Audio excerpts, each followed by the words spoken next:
নবী সাল্লাল্লাহু আলাইহি ওয়াসাল্লাম নবী হয়েছেন 40 বছর বয়সে। জন্মগ্রহণের আগে বাবাকে হারিয়েছেন, 6 বছর বয়সে মাকে হারিয়েছেন, 8 বছর বয়সে দাদাকেও হারিয়েছেন। বাবার নাম ছিল বাবা আব্দুল্লাহ, মায়ের নাম ছিল মা আমিনা, দাদার নাম ছিল দাদা আব্দুল মুত্তালিব। এরপরে তিনি মানুষ হয়েছেন চাচার পরিবারে, চাচার নাম ছিল আবু তালেব। 8 বছর বয়স থেকে নিয়ে বলা যায় 53 বছর পর্যন্ত চাচার গার্ডিয়ানশিপেই ছিলেন। সুবহানাল্লাহ। এই চাচা আবু তালেব নবী সাল্লাল্লাহু আলাইহি ওয়াসাল্লামের জন্য এবং দ্বীন ইসলামের জন্য, কারণ তার ভাতিজার দিন তো তারই দিন, এমন কোন ত্যাগ নাই যা স্বীকার করেন নাই। চাচা আবু তালেব নবী সাল্লাল্লাহু আলাইহি ওয়াসাল্লামকে যে সাপোর্টটা দিয়েছেন, এই সাপোর্টটা আমরা সবাই মিলেও এখনো দিতে পারি নাই। বিশ্বাস করেন? যে সাপোর্টটা নবী সাল্লাল্লাহু আলাইহি ওয়াসাল্লামকে চাচা আবু তালেব দিয়েছেন, এই সাপোর্ট আমরা সবাই মিলেও তাকে দিতে পারি নাই। চাচা আবু তালেব শেষ পর্যন্ত কালিমা পড়েন নাই।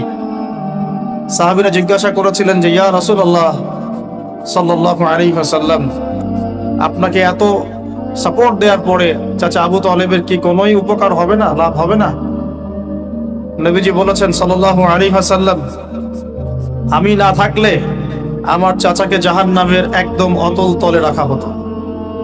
আমার কারণে আল্লাহ রাব্বুল আলামিন তাকে জাহান্নামের উঁচু জায়গায় রাখবেন, জাহান্নামের উঁচু জায়গায় রাখবেন, যেখানে আগুন তার পায়ের গোড়ালি স্পর্শ করবে, এতেই তার মগজ টকবক করে ফুটতে থাকবে। আপনারা কি আমার বাংলা ভাষা বুঝতে পারছেন? এমন কোন সাপোর্ট নাই চাচা দেন নাই।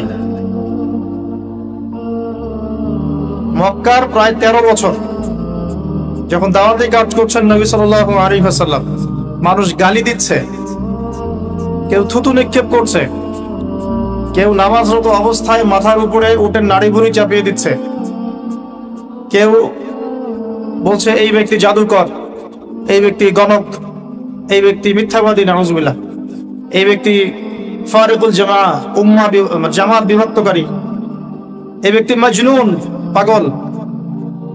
তাকে আগলে রেখেছেন তার চাচা। মানুষ অর্থনৈতিক বয়কট করছে, চাচা আগলে রেখেছেন।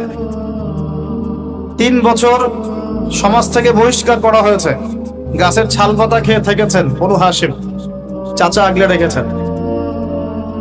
চাচা ছোটবেলা থেকে তাকে এত মহব্বত করেছেন, তার ছেলেদেরকে নিয়ে যখন খেতে বসতেন, আমাদের নবী সাল্লাল্লাহু আলাইহি ওয়াসাল্লাম একটু লাজুক ছিলেন, তিনি শোরগোল করতেন না, চুপচাপ খেতেন।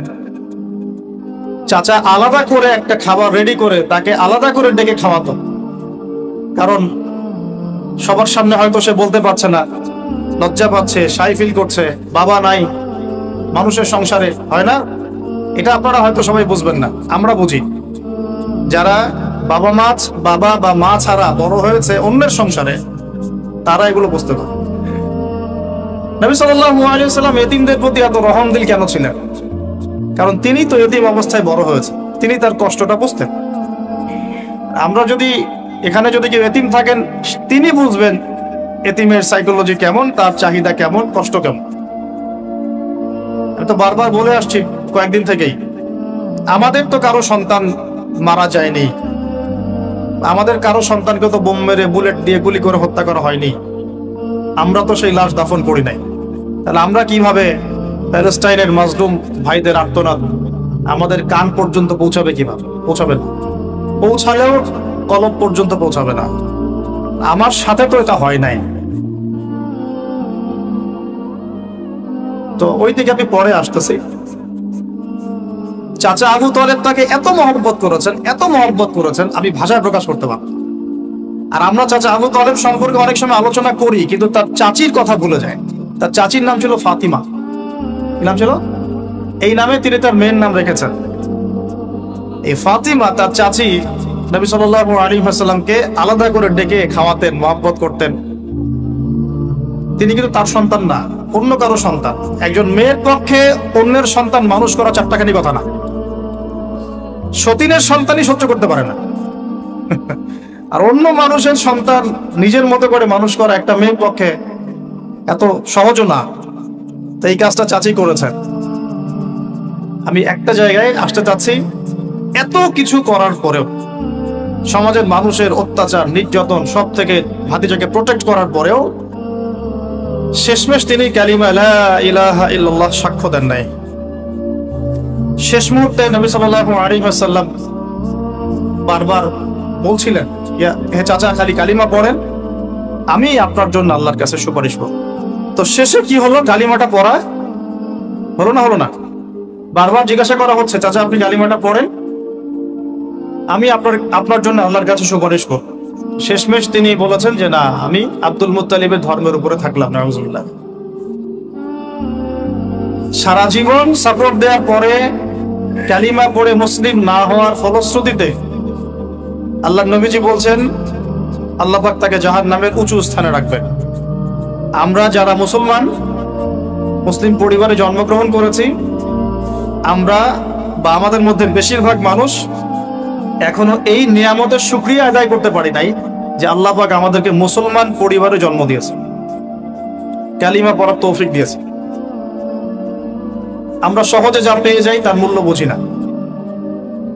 আল্লাহ পাক যে আল্লাহ পাক কি আমাকে জিজ্ঞাসা করেছিলেন যে আবু তাহের, তোমাকে মুসলিম বানাবো না অমুসলিম বানাবো?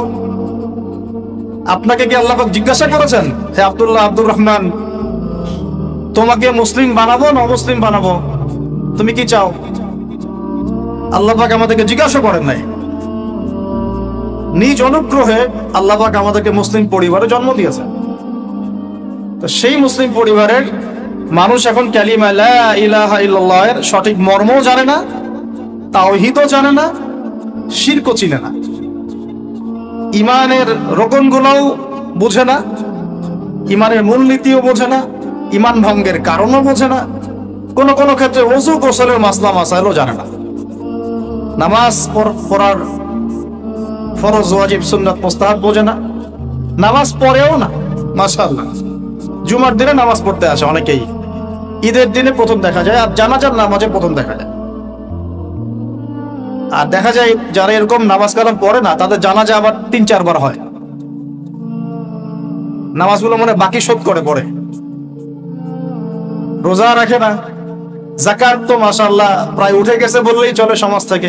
আমি একটা কথা বলতে চাচ্ছিলাম যে আল্লাহ পাক যে আমাদেরকে জিজ্ঞাসা না করেই মুসলিম পরিবারে জন্ম দিয়েছেন, এই নিয়ামতের শুকরিয়া আমরা আদায় করতে পারবো না যদি সারা জীবন সেজদায় পড়ে থাকি। এখন থেকে নিয়ে আমরা শুধু তাওহীদের অনুসারী হয়েছি, এই কৃতজ্ঞতাই আমরা আদায় করতে পারবো। আমরা দিনের জন্য কিছুই করি নাই, আমাদের দ্বারা ইসলামের বড় বড় খেদমত হয়েছে এমন না। আবু তালেব একা যা করেছেন, আমার মতো 100 জন আবু তাহের তা করতে পারে নাই, পারবে না, এটাই সত্য কথা। আবু তালেব কোন অবস্থায় করেছেন? যখন চতুর্দিক থেকে আল্লাহর নবীকে সবাই ছিছি করছে, গালিগালাজ করছে, হত্যার পর্যন্ত চেষ্টা করছে, পুরো সমাজ একদিকে, আবু তালেব একাই একদিকে। তার কাছে প্রস্তাব দেওয়া হয়েছে, তোমার ভাতিজাকে আমাদের হাতে তুলে দাও, তাহলে আমরা ব্যবস্থা নিব। এ হচ্ছে, আমি আমার ভাতিজাকে তোমাদের হাতে তুলে দিব না যতদিন না আমার দেহ মাটির তলে না যাচ্ছে।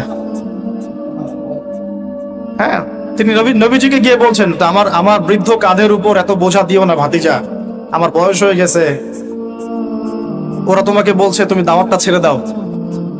তো নবীজি বলছেন, আমার ডান হাতে যদি চাঁদ এনে দেওয়া হয়, বাম হাতে সূর্য এনে দেওয়া হয়, চাচা আমি এই দাওয়াত ছাড়তে পারবো না। হয় আমি এই পথে দাওয়াত দিতে দিতে আমার এই দিন বিজয়ী হবে, না হলে আমি হালাক হয়ে যাব। তখন কি হলো? তখন তিনি বললেন যে ওরা তোমার দিকে আসতে পারবে না দলে দলে, যতক্ষণ না আমি আবু তালেব দাফন হচ্ছে মাটির তল। কথা বুঝতে পারছেন? এখন মূল কথাটা হচ্ছে, আমরা যারা মুসলিম পরিবারে জন্মগ্রহণ করেছি, এরপরেও আমরা তাওহীদের জ্ঞান অর্জন করছি না, শিরক থেকে দূরে থাকছি না, নামাজ পড়ছি না 5 ওয়াক্ত ফরজ নামাজ, যাকাত দিচ্ছি না, সওম রাখছি না, প্রোটেস্ট্যান্ট মুসলিম হয়েছি, Protestant version of Islam follow করছি, ইসলামের দাওয়াতের কাজ করছি না, দিনের বিজয়ের কোনো ফিকির করছি না। সত্যি কথা বলতে আমাদের দুনিয়াতে থাকার চেয়ে না থাকাই ভালো। আমরা এখন গরু ছাগল। বিশ্বাস করেন আমার কথা, আল্লাহ পাক এই শব্দই বলেছেন সূরা আরাফ, সূরা আরাফের সম্ভবত 189 নম্বরে 189। ولقد بعد أعوذ بالله من الشيطان الرجيم ولقد ذرأنا لجهنم كثيرا من الجن والإنس। আল্লাহ পাক বলছেন আমি প্রচুর জিন আর মানুষকে দিয়ে জাহান্নাম পূর্ণ করব। বলি নাউযুবিল্লাহ। লাহুম কুলুবুন, কেন পূর্ণ করব? তাদের কি অপরাধ ছিল? কি অপরাধে করব? লাহুম কুলুবুন, তাদেরকে কলব দিয়েছিলাম, লা ইয়াফকাহুনা বিহা, বোঝার চেষ্টা করে নাই।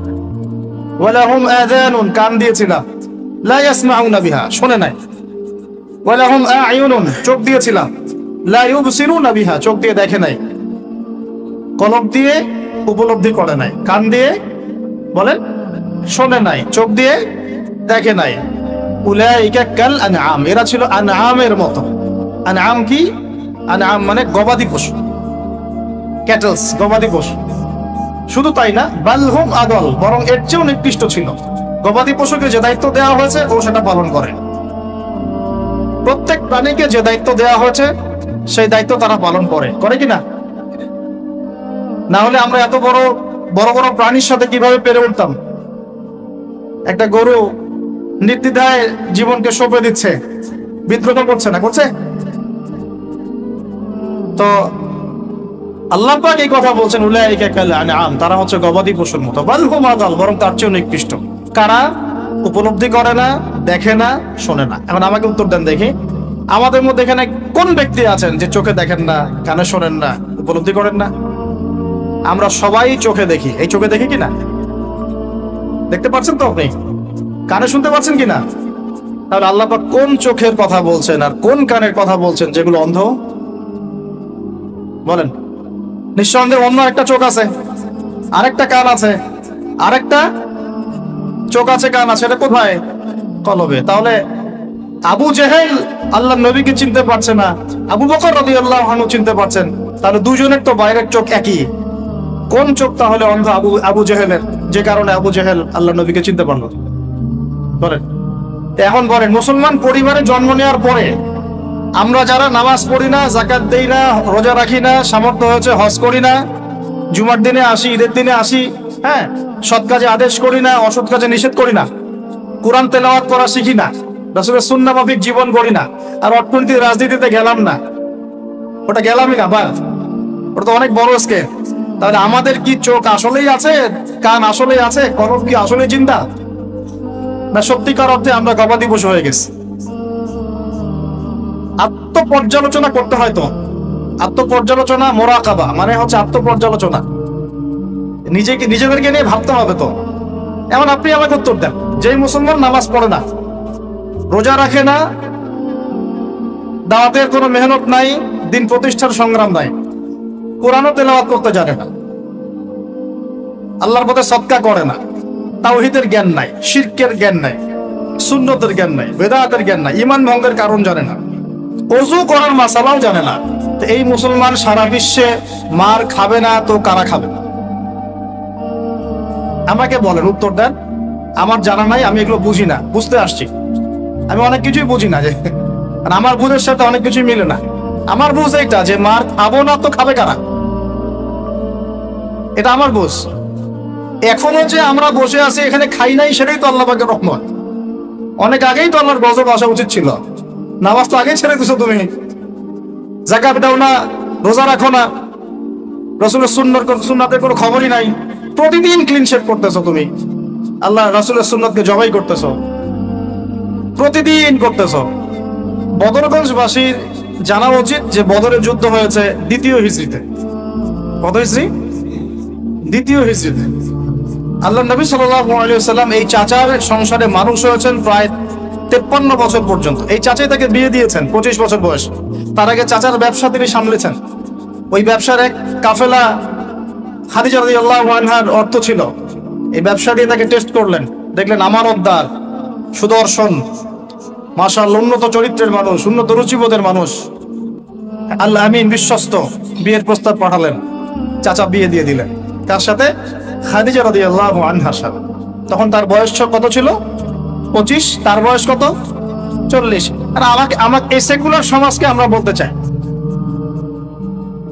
আমি বলতে চাই অ্যাটলিস্ট, মনে করেন কথার কথা যে আমার স্ত্রীর বয়স 40, আমার বয়স 25, কারণ আমরা একে অপরকে মহব্বত করি, ভালোবাসি, আমরা সংসার জীবনে হ্যাপি, সুখী, এবং আমাদের সন্তান সন্ততিও হচ্ছে। এমন না যে আমরা মেডিকেল সায়েন্সের ভাষায় এই দিকে আমরা অক্ষম। মহব্বত আছে, দুজন দুজনকে পেয়ে সুখী, একে অপরকে ভালোবাসি, সন্তান হচ্ছে। আপনার কোনো সমস্যা? আমি আমার এই ম্যারিড লাইফে আমরা হ্যাপি, আপনার কোনো সমস্যা? আমার স্ত্রীর বয়স 40, আমার বয়স 25। মনে করেন আমার বয়স এখন কত চলছে, 32-33 হবে আর কি সূর্যের হিসেবে, কিন্তু বয়স কিন্তু ফিক্স হয় চন্দ্র হিসাবে, আমরা সূর্য হিসাব করি। এখন ধরেন আমি একটা বিয়ে করলাম, ধরেন ধরেন ধরেন তো স্ত্রীর বয়স মনে করেন 16 বছর। কত? মনে করেন 16 বছর। 16 বছর একটা মেয়ের কি হায়েজ হয়? হায়েজ হয়? হায়েজ বোঝেন? আচ্ছা, সে কি সন্তান জন্মদানে সক্ষম? সক্ষম। সে কি ম্যাচিউর, ফিজিক্যালি স্ট্রং? এখন ওর বয়স 16, আমার বয়স 32, ডাবল। 16 দুগুণে 32 না? তাই তো, অঙ্ক ভুলে গেছে ভাই। আচ্ছা, এখন ও আমার সাথে হ্যাপি, আমি তার সাথে হ্যাপি, সন্তান জন্ম হচ্ছে, দুজন সুখে আছি, মহব্বতের সাথে আছি, সুস্থ আছি, কোনো সমস্যা আপনার? তো এই হলো অবস্থা, সার্কাস। এখন এই 16 বছরের মেয়ে, আপনার মেয়ে, আপনি বিয়ে দিতে পারবেন না। বলবেন যে আপনি রাষ্ট্র আইনের বিরুদ্ধে কথা বলছেন। না, আমি বিরুদ্ধে কথা বলছি, আমি বোঝাচ্ছি যে এটা কতটা অসার একটা আইন। 16 বছরের একটা মেয়ে যদি জেনা করে, আপনি উৎসাহিত করছেন। 16-17 বছরের মেয়েরা জেনা করে না? স্কুলে, কলেজে, বিশ্ববিদ্যালয়ে, এইখানে ওইখানে, এর বিরুদ্ধে আপনার ব্যবস্থা কি, অ্যাকশন কি? কিন্তু 17 বছর একটা মেয়ে যদি বিয়ে করে, আপনি তো কাজীকে ধরে জেলে দিয়ে দিবেন একেবারে। এখন বলেন এটাকে আমি মানতে বাধ্য? এখন জোর করে চাপাই দিলেন, ল করে দিলেন, মানতে বাধ্য হয়ে গেলাম। তা আসলে কি কোরআন সুন্নাহ সমর্থিত হলো? এখন জবাব দিবেন আল্লাহর কাছে আপনি। জনগণ কিছুই বলতে পারবে না। আমরা শুধু জ্ঞানতাত্ত্বিক একটা ডিবেট করলাম এবং আপনাকে দেখালাম যেটাকে অসার। তারপরেও যেটা হয়েছে হোক, অ্যাটলিস্ট বিয়েটা সহজ করলে ভালো হতো। বিয়েটা কঠিন হয়ে গেছে, এই জন্য এটা জেনার রাস্তা বেছে নেয়। তো আমরা জেনাকে উস্কে দিচ্ছি। আরে ভাই, 16-17 বছর তো দূরের কথা, এখন 13-14 বছরের মেয়েরাই দেখবেন ঠিক নাই। আপনি মনে করেন এখনকার স্কুল কলেজের মেয়েগুলো খুব দুধে ধোয়া তুলসী পাতা? যখন 15 বছর আগে যে যুগটা ছিল, 20 বছর আগে, আর এখন তো আর অনেক আপডেটেড। এখন ওরা ওইসবে বিশ্বাসী না। গল্প করে যে কার কয়টা, তার বয়স তখন 40, আমাদের নবীজির বয়স 25, ম্যারিড জীবনে হ্যাপি, 6টা সন্তান হয়েছে। কয়টা? আর নবী সাল্লাল্লাহু আলাইহি ওয়াসাল্লাম খাদিজা রাদিয়াল্লাহু আনহার কাছ থেকে যে মমতা, যে ভালোবাসা, যে সাপোর্ট পেয়েছেন, এটা বিরল। এই যুগে এমন মেয়ে পাওয়া হয়তোবা সম্ভব, কারণ এই যুগে তো আমরাও সাহাবীদের মতো না। আমরা যদি সাহাবীদের মতো না হতে পারি, আমরা মহিলা সাহাবীদের মতো স্ত্রী আশা করি কিভাবে? নবী সাল্লাল্লাহু আলাইহি ওয়াসাল্লামের কাছে সমাজের জাহিলিয়াত ভালো লাগে না। তো বোঝার চেষ্টা করি, কি জাহিলিয়াত ভালো লাগে না? তিনি দেখেন যে মক্কার মানুষ মূর্তি পূজা করে, তিনি দেখেন মক্কার মানুষ সুদ খায়, মক্কার মানুষ জেনা করছে, মাদক খাচ্ছে, হানাহানি, মারামারি, কাটাকাটিতে আছে। তার এগুলো ভালো লাগে না। তিনি এখান থেকে সরে যান, দূরে দূরে থাকেন, দূরে দূরে থাকেন।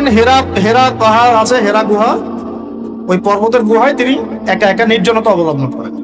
কারণ যখন আপনি একটা ভালো রাস্তায় থাকবেন, সমাজের অন্যান্য খারাপ বিষয়গুলো আপনার পছন্দ হবে না, নিজে থেকে ভালো লাগবে না।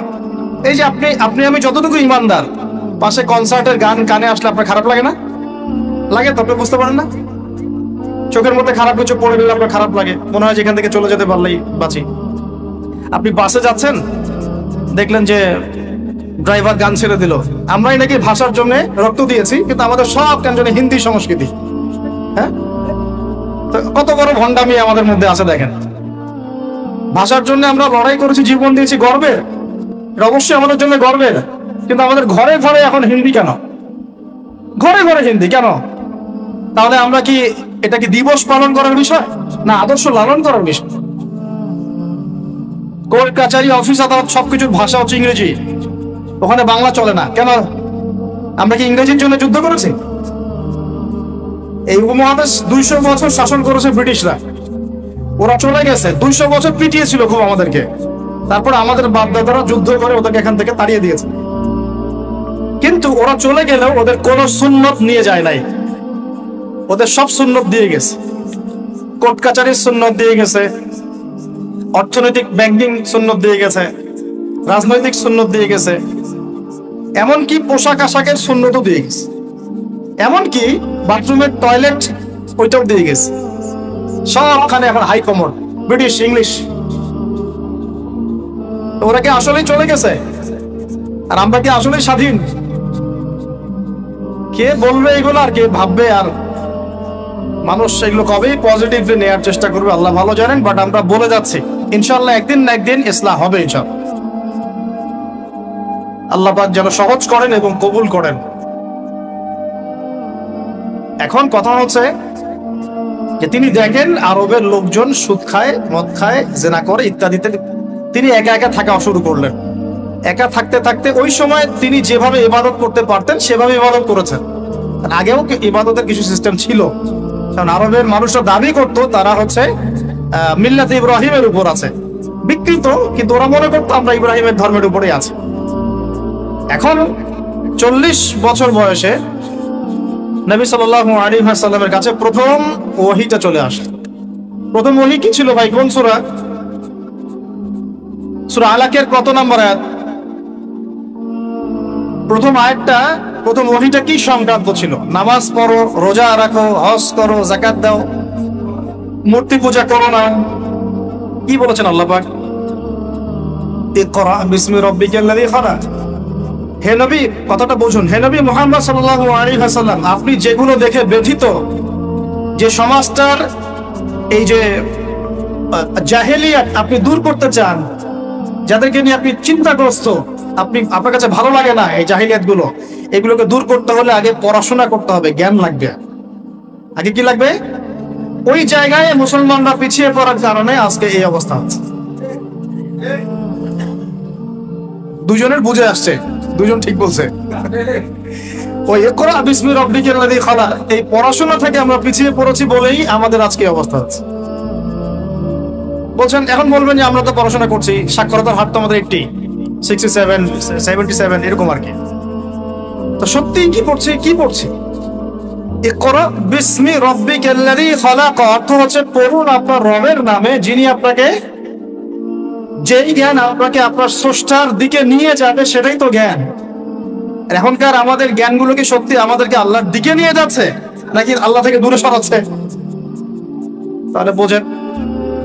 এখন আপনি যদি বলেন যে তাহলে কি আপনি শুধু মাদ্রাসা শিক্ষাকেই সমর্থন করছেন, জেনারেল শিক্ষা সমর্থন করছেন না? আমি বলবো না, আমি নিজেও জেনারেল শিক্ষিত একজন মানুষ, আমরা অনার্স মাস্টার্স করেছি এবং আমরা কখনো সেকেন্ড হইনি আলহামদুলিল্লাহ, কয়েকবার ছাড়া। তো আমরাও জানি ব্যাপারগুলো কি। আমরা জেনারেল শিক্ষার উপকারী শিক্ষাগুলোকে সব সমর্থন করি, কিন্তু কোরআন এবং সুন্নাহ ইসলামের মূল শিক্ষাটাকে বাদ দিয়ে এই জেনারেল শিক্ষা আমার কোনো উপকার করবে না। আবার একই সাথে কোরআন এবং হাদিস এই দুটাতে দক্ষ হয়েও যদি আমরা বর্তমান বিশ্বের উপকারী জ্ঞানগুলো অর্জন করতে ব্যর্থ হই, তখন কোরআন সুন্নাহকে হাতে নিয়েও এই বিশ্বকে চ্যালেঞ্জ করতে পারবো। আমাদের দরকার কি? সমন্বয়। এই সমন্বয় হওয়া উচিত ছিল আজকে থেকে 50 বছর আগেই।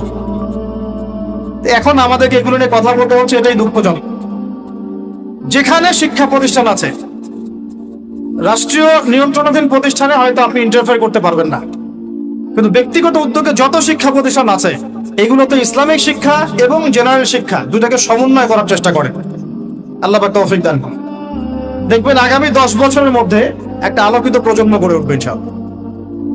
আমার ছেলে বাংলা, ইংরেজি, অঙ্ক সব শিখবে, এদিকে হাফেজে কোরআন হবে, আরবি ভাষা শিখবে, আরবি ব্যাকরণ শিখবে, হাদিসের ইবারত করার যোগ্যতা অর্জন করবে, মুতাআলা করবে। মাশাআল্লাহ, একদিন দেখা যাবে সে কোরআন সুন্নাহর জ্ঞানেও দক্ষ হয়েছে, এদিকে সে ডক্টর হয়েছে, মাশাআল্লাহ, সে ইঞ্জিনিয়ার হয়েছে, পাইলট হয়েছে, সেনাবাহিনীর মেজর কর্নেল হয়েছে। সম্ভব না? অনেক ডক্টর দেখবেন যে 50 বছর বয়স হওয়ার পরে ইসলামের দিকে এসে চর্চা করা শুরু করে, তারপরে দিনের দিকে হেদায়েত হয়ে দিনের উপকারে কাজ করছে। অনেক ইঞ্জিনিয়ার সাহেব এই কাজ করছেন, অনেক অনেক আর্মি অফিসার, র্যাবের, পুলিশের, বিজিবি, তারা দেখবেন যখন রিটায়ার্ড করে বা যখন মানে সিনিয়র হয় তখন গিয়ে চর্চা করা শুরু করে, এবং তখন তারা আবার দিনের জন্য অনেক কিছু করতেও চায়, করে, অনেকে করে না। তারা কি অমুসলিম নাকি? তারা তো আমাদেরই ভাই, আমাদের ভাই না। শোনেন, যদি বাংলাদেশ রাষ্ট্রীয়ভাবে কখনো জিহাদে যায় কুফফারদের বিরুদ্ধে, তাহলে আমরা যাব না তারা যাবে? যাবে তো তারাই। জি, আপনি যাবেন না, যাবে তো তারাই। আপনার আমার কি প্রশিক্ষণ আছে? যদি বাংলাদেশে কোনো মনে করেন যে 100% ইসলামী জ্ঞানে পরিপূর্ণ কোনো নেতা আসছে, আমির, রাষ্ট্রীয় আমির, এখন সে চিন্তা করলো যে আমি এই ইহুদিদের বিরুদ্ধে সৈন্য পাঠাবো, ভাবতে পারে কি পারে না? 73 সালে 6টা মুসলিম দেশ সৈন্য পাঠিয়েছিল, মিশর ছিল, জানেন না আপনারা এগুলা ইতিহাস? 6 দিনের যুদ্ধ। তো যাই হোক, তো ধরেন বাংলাদেশ এমন একজন নেতার আন্ডারে আছে, যেই নেতা বললো ঠিক আছে আমিও পাঠাবো, আমার এখান থেকেও 2000 সৈন্য যাবে। তখন কিন্তু ওই 2000-এর মধ্যে আপনি থাকবেন না, থাকবে ওই আর্মি অফিসারই, ওই বিজিবি, ওই র্যাব, ওই পুলিশ, ওই ভাইরাই। তারা আমাদের ভাই না?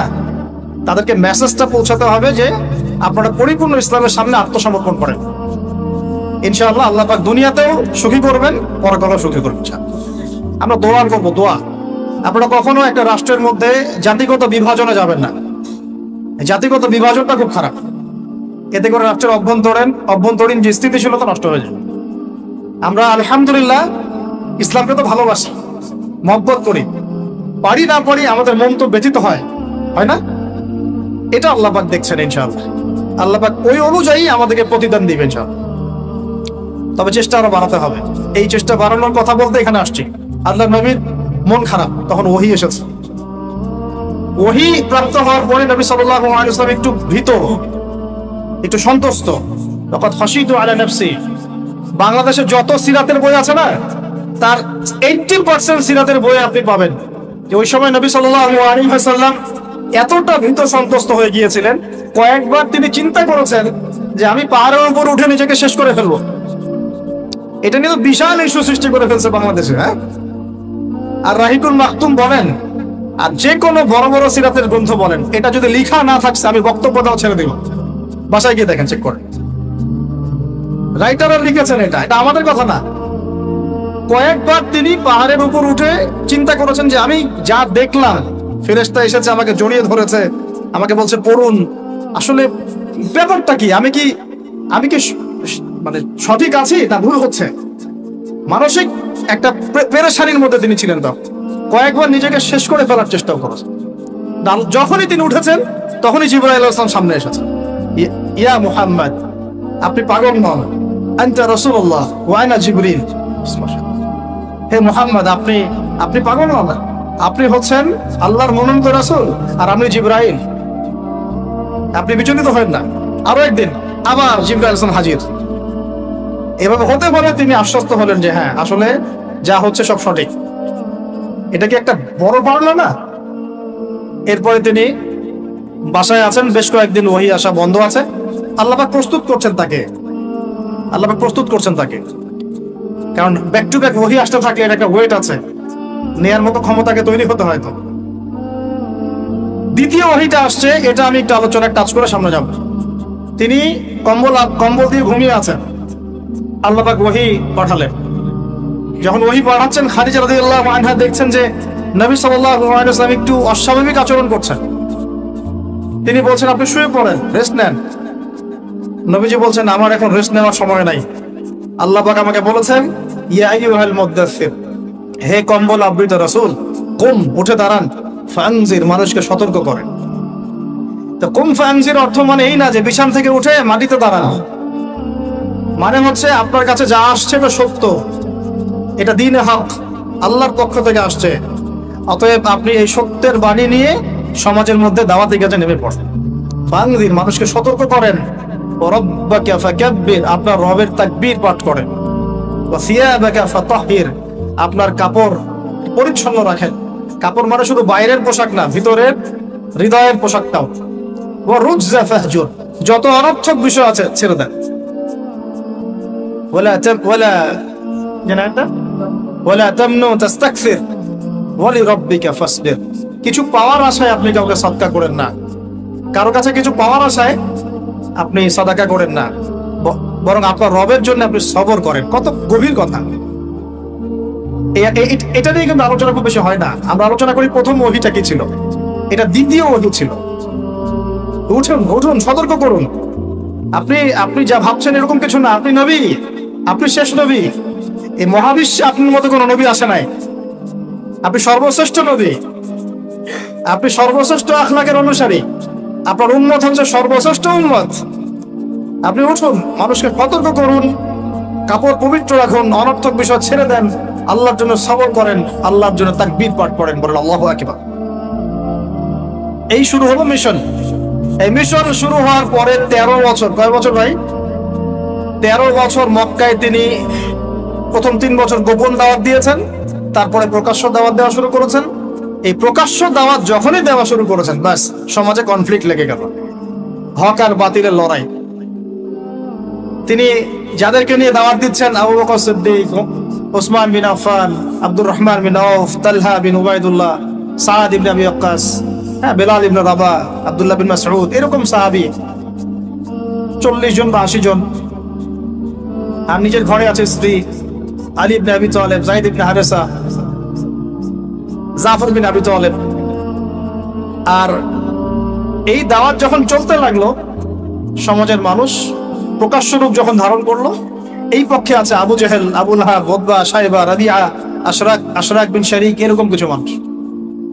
ঠিক আছে, এমন কনফ্লিক্ট যে এটা কিছুতেই মিউচুয়াল হচ্ছে না, কিছুতেই হচ্ছে না। সিরাত পড়তে হবে আপনাদেরকে, একটা লেকচারে সবকিছু তো বলা যাবেই না, সময় আমাদেরকে অ্যালাউ করবে না, পাশাপাশি আমারও এনার্জি কুলাবে না। ঠিক আছে, এমন কোনো কষ্ট নাই যা তাকে দেয়া হয় নাই, সাহাবীদেরকে দেয়া হয় নাই। অর্থনৈতিক বয়কট, উত্তরাধিকার থেকে বঞ্চিত করা, বাড়ির থেকে পিটিয়ে বের করে দেয়া, হ্যাঁ, উল্টা ঝুলায় লটকায় রাখা, আমাদের রিমান্ডগুলোর মতো, শারীরিক নির্যাতন, মানসিক কষ্ট তো আছেই। তো মানসিক কষ্ট তো আছেই, বলার তো আর অপেক্ষা রাখে না।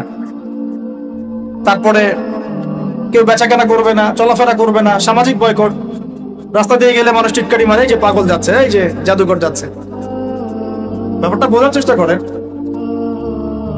মানে এমন কোন নির্যাতন নাই যা করা হয় নাই। আমি ক্ষুদ্রকারে দেখেছি প্রায় 14 বা 15 বার আল্লাহ নবী সাল্লাল্লাহু আলাইহি ওয়াসাল্লামকে হত্যা করার চেষ্টা করা হয়েছে। প্রায় 14-15 বার তাকে হত্যা করার চেষ্টা করা হয়েছে। আর তাকে সারা জীবনে প্রায় এরকম 15-16টা গালি খেতে হয়েছে। সারা জীবনে কাকে খেতে হয়েছে? যে মানুষের আগেও কোনো গুনাহ নাই, পরেও কোনো গুনাহ নাই।